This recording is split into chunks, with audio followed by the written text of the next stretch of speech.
think everybody has a different conception of what you'll see when you get down here. A lot of people think, well, we'll see a couple drips of lava. Other people expect to see some kind of, explosions. Here in just one show, you guys have seen almost every walk of lava there is, from the Pohoihoe drips and stream coming over the top. You have explosions going here. Right here we have a huge underwater upwelling coming up. It's pretty special to have that all in just one morning, huh? Oh yeah. Oh yeah. This is awesome. And just to see one drip would be, hey, that's great lava. To have something like this. Makes me a little bit jealous you guys get this your first shot. Whoa.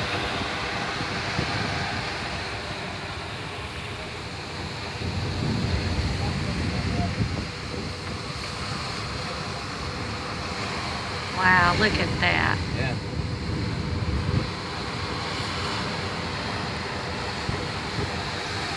Big mound of hot lava.